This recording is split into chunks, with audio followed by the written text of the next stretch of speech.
of your people going out in waves like record-setting. It's been record-setting. The one hurricane in Texas, they say, dumped more water, and it was more violent in terms of water than anything we've ever had in the country. And you guys went out there and you did it like just a day in the office, and I really appreciate it. We all really appreciate it, Dick, and thank you very much. Thank you very much. Thank you, Mr. President, and happy Thanksgiving. Thank you. You take care of yourself. Let's go to the Army. Good old Army. We love the Army. We have Colonel Stephanie Barton, the U.S. Army. And Stephanie, tell us a little bit about yourself and where you are and what you're focused on, what you're doing. First and foremost, good morning and happy Thanksgiving on behalf of the 101st Sustainment Brigade. We're currently located in Bagram, Afghanistan. Sir, what we do for the country of Afghanistan, we're the senior logistics headquarters in theater. And it is an away game, and I will tell you, in order to fight and win the nation's wars, it's because of sustainment and logistics. And you've got highly motivated, true professionals in this room and outside this room that are truly making it happen. We support, if it's in the hands of the warfighter, it comes through us to them. So we support everything from coalition to joint forces, from border to border here in the country, sir. Good. And how are you finding things in Afghanistan right now? Sir, it's good. We're truly making the mission happen. When it comes to sustainment, we're responsible for all the strategic, operational, and tactical logistics. If it comes in the theater, we get it in the warfighter's hand. But we have a phenomenal team, and I can't speak enough about that, because a lot of the times the sustainment community, we're behind the scenes, which is fine. But it's a good team effort, and it takes the support by all to make it happen. So, Colonel, how many people are you commanding right now, would you say? 10,000. Wow. That's a lot of people. That's fantastic, Stephanie. That's beautiful. That's beautiful. And not only is it important what you're doing, but you're enjoying what you're doing. Is that right? Sir, absolutely. We truly love it. And I will tell you, our formation is a great mixture.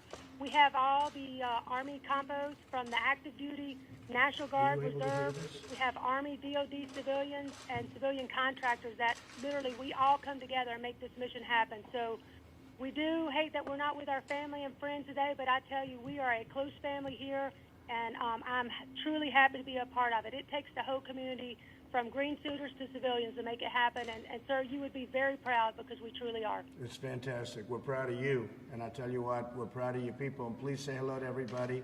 Have an incredible Thanksgiving, and now we're taking good care of you. You know, the budget's now at $716 billion, Stephanie, right? So we're getting rid of some of that old equipment that you see what's going in, the best in the world, right? So you see a big difference, an awfully big difference from what we had before. And it's only getting better. We'll be stronger than ever before. And with people like you, we feel very confident. So, Stephanie, thank you very much. Happy Thanksgiving to all. And I will see you when you're back. Sounds great. We have one last message, if that's okay. Yes. One, yes. 2, 3, go! That's great. I really appreciate that. I really do. I appreciate it. Take care of yourself. We'll see you all soon. Thank you. From the U.S. Marine Corps, we have Colonel George Schreffler. And George, are you on? So this is Lieutenant Colonel Sam Howie. Colonel Schreffler is doing a battlefield circulation right now. Oh. I'm the executive officer, and I'm here with Civil Marines. Good. That's great. That's great, Sam. Good. How's it going over there? It's going great, sir. Right now, the Special Purpose MAGTF, we're based in Kuwait, but we have Marines from Jordan all the way to Afghanistan and up into Iraq and Syria. And every day those Marines are ensuring that those who would do us harm pay for it. It's pretty amazing watching these young men and women, sailors and Marines, and what they do with a smile on their face every day. And how is the progress coming, would you say? I'd say the progress is excellent, sir. We've moved throughout those areas and cleared majority of those enemy forces who face us.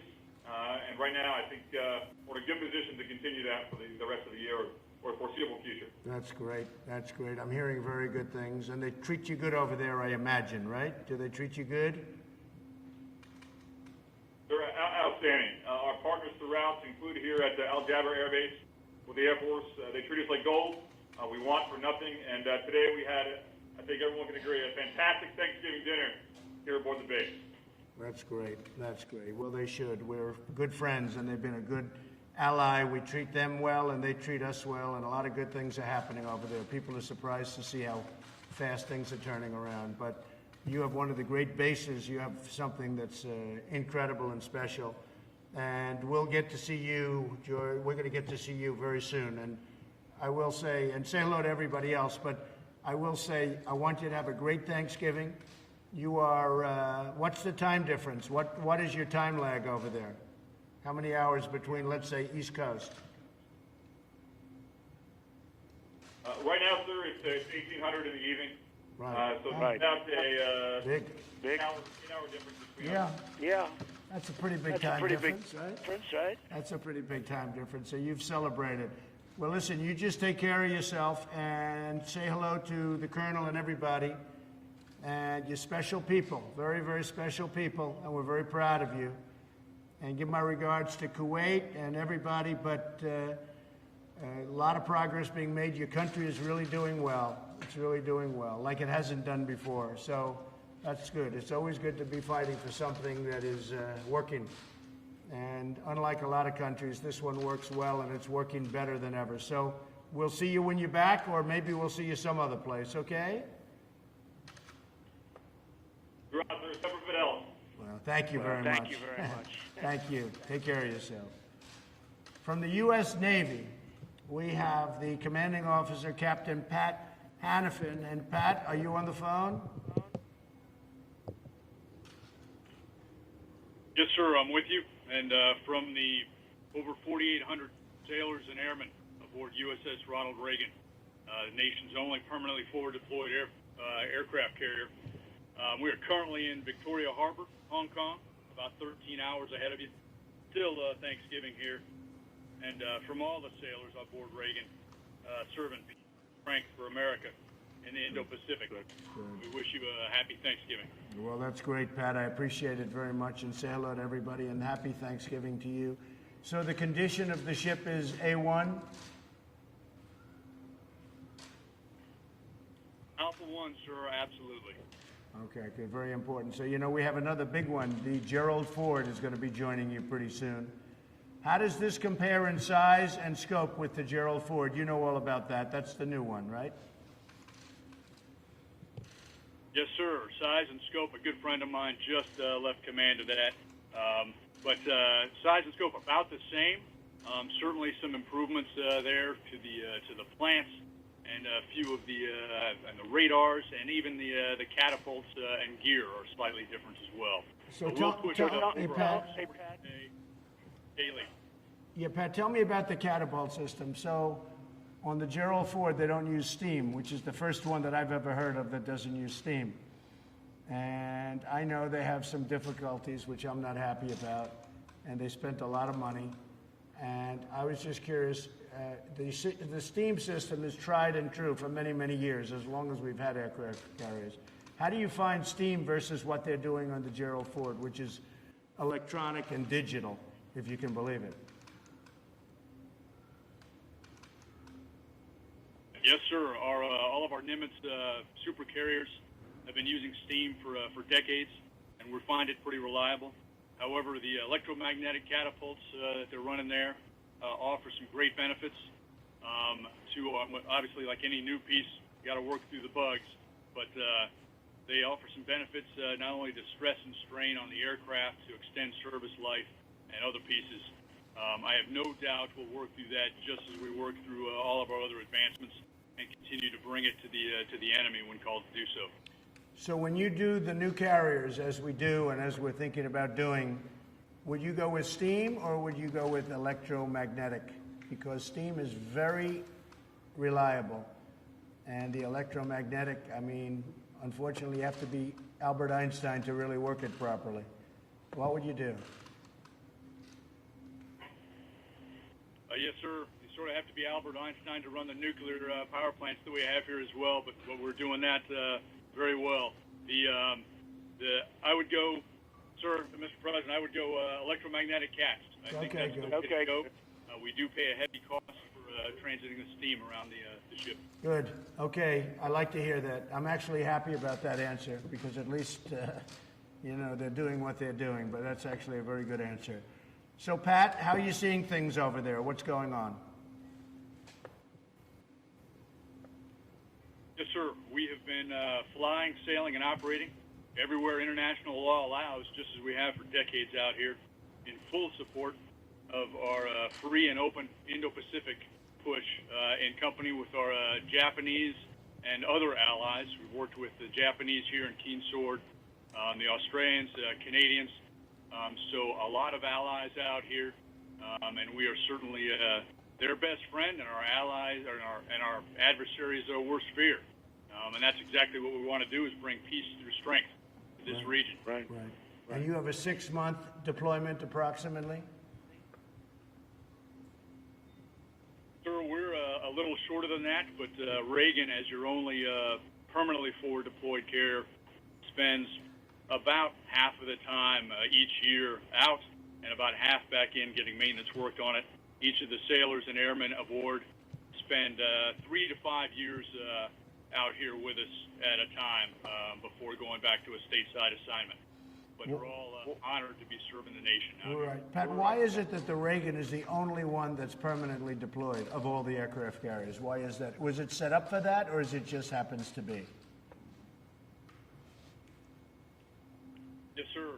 We have worked a single aircraft carrier out in Japan for decades now. Reagan took that role back in about 2013. I'm sorry, that's not quite right. About 2016. But it switches out, so different carriers out here for different periods of time. It was George Washington before us, and then a few of the conventional carriers, going way back to Midway, Kitty Hawk, and Independence. Right. So we've been running that for a while. But it's just an infrastructure piece. It takes quite a bit of infrastructure to make that work, but we get a lot of presence out of it for the region. And do you feel safe in the region? Do you see any hostility? Do you see any aggression? Because, you're hearing a little bit about aggression from a couple of the players. What are you feeling? Yes, sir. We have safe and independent operations out here throughout the theater. We do feel safe. There have been a couple of close calls, but in most cases, the vast majority, they are professional navies. And we have no doubt that we can bring we bring the U.S. interest to the theater, and expect that to continue into the future. That's great, Pat. Well, I want to wish you a happy Thanksgiving and say hello to everybody in the Navy. And just in closing, I want to wish everybody a really, really happy Thanksgiving, and we'll see you when you're back, and maybe I'll see you over there. But it's a great honor to talk to you and know everything about what everyone is doing, and you're doing an incredible job, and you're keeping us safe, and we all miss you back here, but we'll be seeing you soon, and on behalf of the whole country, I want to just thank you for what you're doing. Very, very special people, men and women that are just incredible people. You're highly respected, and I tell you what, our country has such respect. I don't think you hear it enough, but our country has such respect for you and the job you do. So happy Thanksgiving, and we will see you soon.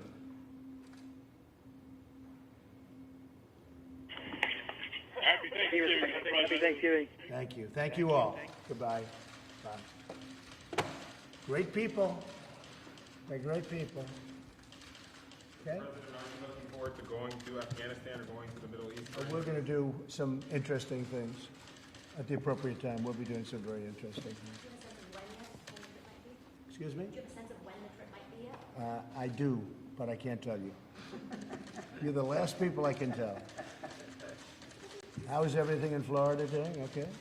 Weather's good, right? Florida. Welcome to the Southern White House. Does the CIA have a recording of MBS demanding I don't want to talk about it. You have to ask them.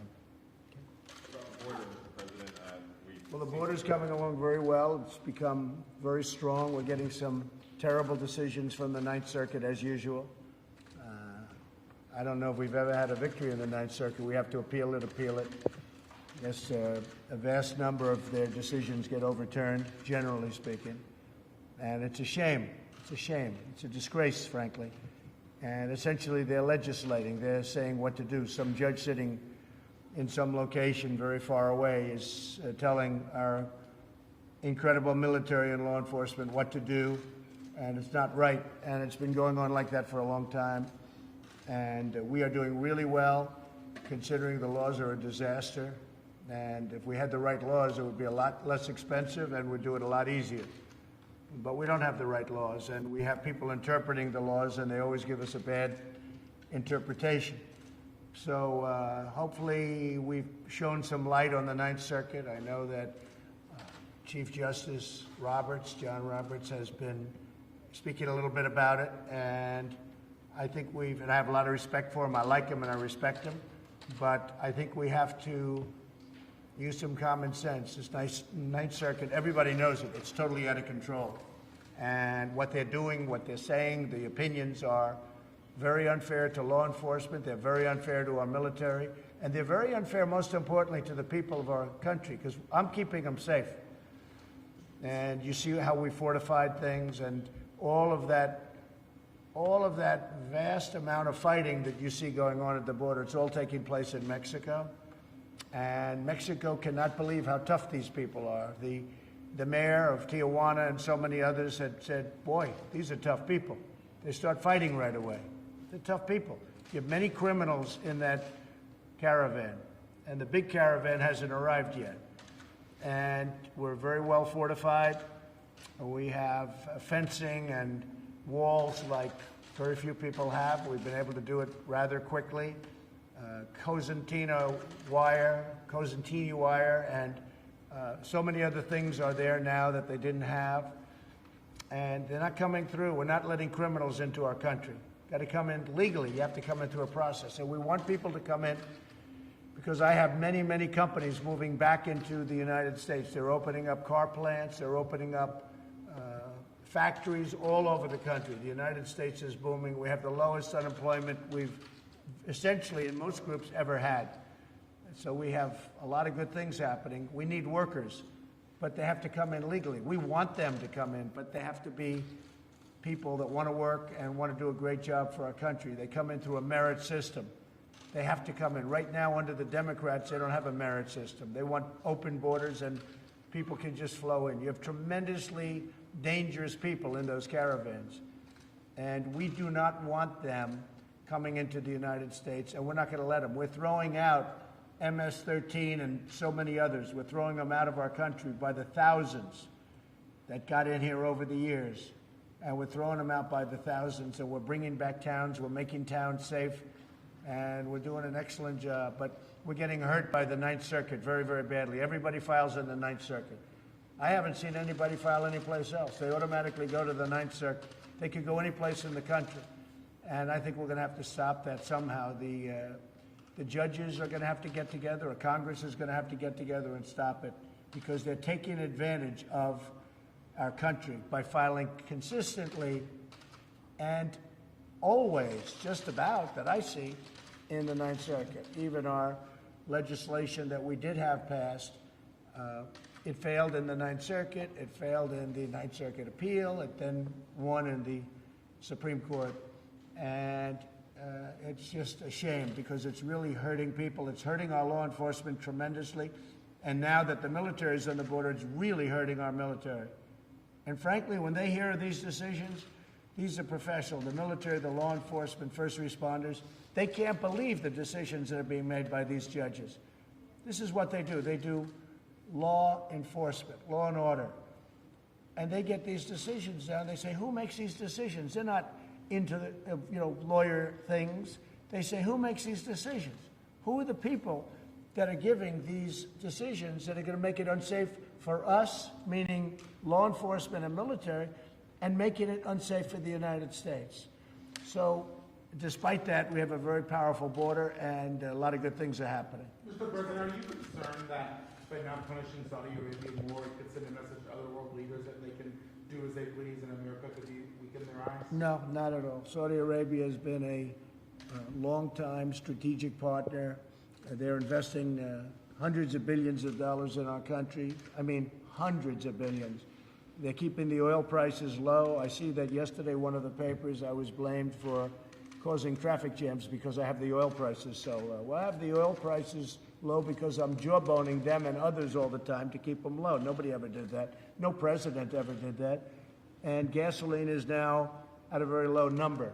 But I actually got even beat up for that, where they said the president has the gasoline so low that he's causing traffic jams. Can you believe this one?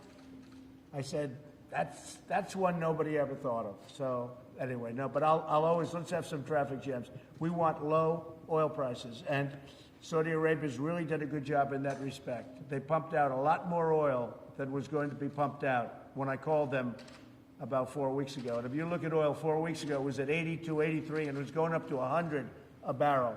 That would have doubled your prices and even tripled your prices at the car for gasoline.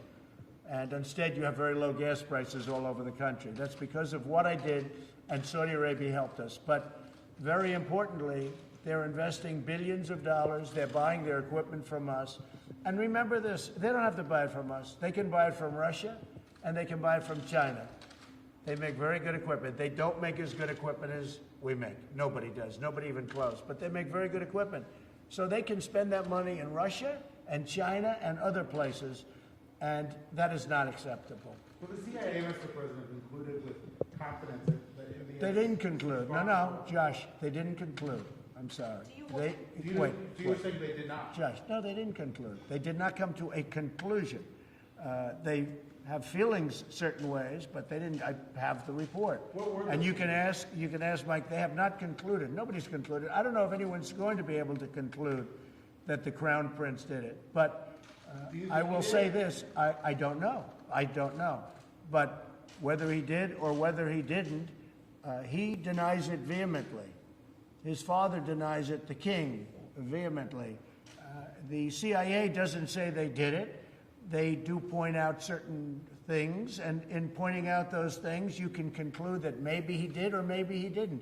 But that was another part of the false reporting, because a lot of you said yesterday that they said he did it. Well, they didn't say that. They said he might have done it. That's a big difference. But they're vehemently denying it, and we have hundreds of thousands of jobs. Do people really want me to give up hundreds of thousands of jobs? And frankly, if we went by this standard, we wouldn't be able to have anybody as an ally, because look at what happens all over the world. But then you could also take a look at Iran, take a look at Syria, where, millions of people have been just slaughtered horribly, horribly. You take a look at what's going on in Iran and the vicious situation that's taking place there, and the number of people that are being killed and slaughtered. You take a look all over the world. We're not going to be able to let's not deal with anybody. The fact is that Saudi Arabia is tremendously helpful in the Middle East. If we didn't have Saudi Arabia, we wouldn't have a big base. We wouldn't have any reason, probably. I mean, if you look at Israel, Israel would be in big trouble without Saudi Arabia. So what does that mean? Israel's going to leave? You want Israel to leave? We have a very strong ally in Saudi Arabia. We have an ally that said they did not commit at the top level, the Crown Prince, the King. They did not commit this atrocity, and it's an atrocity. It's a terrible thing. I dislike it more than you do. But the fact is, they've been a very strong ally. They create tremendous wealth. They create really tremendous number of jobs in their purchases. And very importantly, they keep the oil price down. If you want to see a global depression, all you have to do is lift the oil price $50 a barrel, which could happen very quickly once we lose that relationship. So I hate the crime. I hate what's done. I hate the cover-up. And I will tell you this, the Crown Prince hates it more than I do, and they have vehemently denied it. The CIA points it both ways. As I said, maybe he did, maybe he didn't, but I will say very strongly that it's a very important ally. And if we go by a certain standard, we won't be able to have allies with almost any country, okay? Who should be held accountable? Maybe the world should be held accountable, because the world is a vicious place. The world is a very, very vicious place. You look at what's happening in China, and you look at what's happening in so many different countries. I could name many countries. You look at what's happening with terrorism all over the world. That's the other thing with Saudi Arabia. They really are. They're putting up tremendous amounts of money to actually fight terrorism. Now, they were a part of terrorism, and nobody's going to try and justify that. They were a big part of it. But they're spending a lot of money, and they're opening up, and they're doing a lot of things that are very good. They're really opening up that country for a lot of good. You know, until this happened, there were a lot of people saying a lot of good things about the Crown Prince. So he strongly denies it. He vehemently denies it. And my policy is very simple. America first, keep America great again. And that's what I'm doing, and we're doing better than anybody thought even possible. Yes, ma'am. Sir, you've been talking to the troops. I'm wondering if To who? The troops today. Yes. I'm wondering if you can tell us at what point do you want to withdraw troops from Afghanistan? Well, we're always looking to do the right thing, and we'll be seeing over a period of time. But we're looking, I just spoke to Afghanistan, as you know. We're always looking to do whatever's right. We're in very strong negotiations in Afghanistan right now, which a lot of people don't know about. This may be the first, but we are in very, very strong negotiation in Afghanistan. We'll see what happens. If something happens, that would be a great thing. I'd be very happy about that. I really think the people of Afghanistan also, and they are good fighters, and they fought for a long time. They fought for a lot longer than we fought. They've been fighting for many, many, many decades. But I think they're tired of fighting. And we'll see what happens, but we are talking about peace. And we'll see if that happens. Negotiations with We have negotiations going on. I don't know that they're going to be successful. Maybe they're not. Probably they're not. Who knows? They might be. They might not be. You know my attitude on all of that stuff, whether it's North Korea or anybody else. Maybe they are going to be successful. Maybe they're not going to be. But we have negotiations going on right now in Afghanistan. Okay? Mr. President, what is your response to people who say that a phone call wasn't enough for the troops today? Well, nobody's done more for the military than I have. I took the budget from very little to 700 billion and then 716 billion. And I'm now going over to the Coast Guard, where I did last year, and I will probably a lot, but we're going over to the Coast Guard. I really believe nobody, in fact, a number of generals were on television over the weekend, and just unrelated, but they all mentioned the fact that nobody's done as a president for the military in a long time what I've done, because I've taken spending where you had a depleted military and it wasn't being fixed and it was a mess, and it frankly put us in danger. And I was able to get Congress to give us $700 billion and now $716 billion for our military. And I've also done more for the vets than anybody's ever done. I got choice approved. They've been trying to get choice for 40 years, more than 40 years. They couldn't get it. Where a vet can go directly to a doctor now, instead of waiting online for 2 months and 2 weeks and 3 weeks, and amounts of time that are unthinkable to anybody, including yourselves. So I think I've done more than anybody else, certainly in many, many years and probably in many decades. Mr. President, are there any updates on the troops that are being sent to the border in regards to the caravan? No, no troops. We're going to have a strong border. Our southern border is going to be very strong. You heard me speaking to some of the folks just now in different parts of the world, and they're so proud of the job they're doing. And you got to have borders. If you don't have borders, you don't have a country. I mean, the Democrats want open borders, and they want these people coming in. Many of those people are criminals, okay, and have been so adjudged. We know who they are. They have records. They have some very substantial criminal records, some very bad criminal records. They're in the caravan. You saw what happened in Tijuana, where a number of the people said, these are tough people. They start fighting. They're starting fist fights. They have fist fights all over the streets. They're starting fist fights. They said, these are not like normal, innocent people. These are people, you talk to them and they start a fist fight. I don't want that in this country. Okay? Mr. President, what about the idea that the military may use lethal force against these If they have to, they're gonna use lethal force. I've given the okay, yeah, if they have to. I hope they don't have to. But, you know, you're dealing with a minimum of 500 serious criminals. So I'm not gonna let the military be taken advantage of. I have no choice. Do I want that to happen? Absolutely not. But you're dealing with rough people. You ask the people in Tijuana, Mexico. They opened up with wide arms. Just come in, let me help you, let us take care of you. And within 2 days, now they're going crazy to get them out. They want them out. Because things are happening, bad things are happening in Tijuana. And again, it's not in this country because we've closed it up. 2 days ago, we closed the border. We actually just closed it. We're saying nobody's coming in because it was out of control. But you take a look at Tijuana, Mexico, and you see what's happening there, it's really a bad situation. What do you mean you close the border and nobody's coming? What do you mean by that? If we find that it's uncontrollable, Josh, if we find that it gets to a level where we are going to lose control or where people are going to start getting hurt, we will close entry into the country for a period of time until we can get it under control. To the entire border? The whole border. I mean, the whole border. And Mexico will not be able to sell their cars into the United States where they make so many cars at great benefit to them, not at great benefit to us, by the way. But at least now we have a good new trade deal with Mexico and with Canada. But we will close the border. And that means that Mexico's not going to be able to sell their cars into the United States until it's open. But we're going to either have a border or we're not. And when they lose control of the border on the Mexico side, we just close the border. And we have a very powerful border. We built a very strong border in a very short period of time, and the military has been fantastic.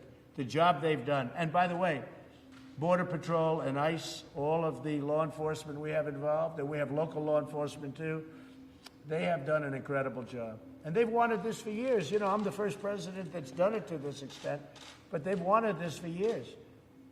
And some of the presidents, I guess they didn't care, or they wanted open borders. I don't think they wanted open borders, because most of them, if you go back to 2006, they all approved essentially a wall, a very powerful fence, which is pretty much the same thing.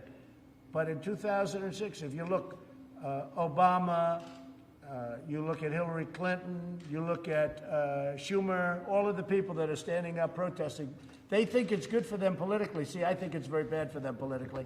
I think the fact that they're weak on the border is very, very bad for them politically. But, you know, I've only been a politician for 3 years, so maybe they know better than me. Is there going to be a government shutdown over this wall in December? Could happen, yeah, over border security.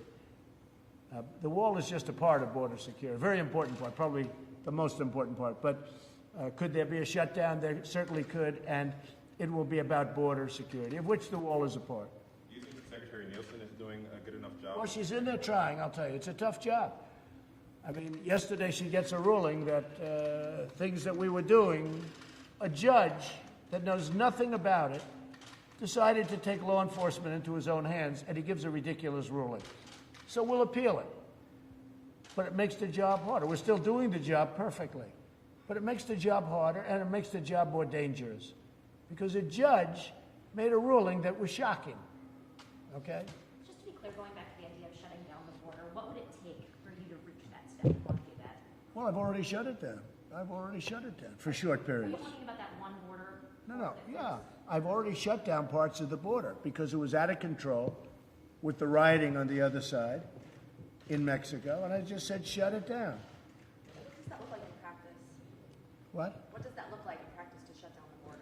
You see it. I mean, it took place 2 days ago. Did you have to sign an order? Is there any? Yeah, they called me up and I signed an order. Can we get a copy of that? Oh, you don't need it, don't worry. It's not that big a deal, but maybe to some people it is. What we want to do is we want to have a strong border. We want to have people come into our country. I want to have a lot of people come in. We need them. But they have to come in through merit, and they have to come in legally. They have to come in legally.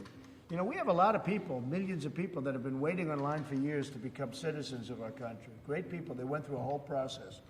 And then these people come in and they think they're just going to walk in and it's a very unfair thing to all of the people that have been waiting online, in some cases for many years, because they've done it right, but they don't think they've done it right because they said, well, how can we do it right? And we go through this very complicated legal process, and they have lawyers and everything else, and then you have people rushing through the border, and they're supposed to stay. It's not happening with me. We've been very tough on the border. I mean, the problem that we have is that I've created and helped create a country that's doing better than it's ever done economically. So a lot of people are coming up here because their countries are not doing well. And perhaps for a reason. But whatever that reason is, their countries are not doing well. Okay, a couple of more. Anybody else? What about a follow-up? Yes, ma'am. How prepared are you for this meeting with President Xi? How are you preparing for it, and how confident are you? I'm that very prepared. I've been preparing for it all my life. You know, it's not like, oh, gee, I'm going to sit down and study. I know every ingredient. I know every stat. I know it better than anybody knows it. And my gut has always been right. And we're doing very well. And I will tell you, China very much wants to make a deal. China has been taking advantage of the United States for many, many years. They have taken out $400, $500, and $600 billion a year. That doesn't include the theft of intellectual property, which has been horrible, what they've been doing.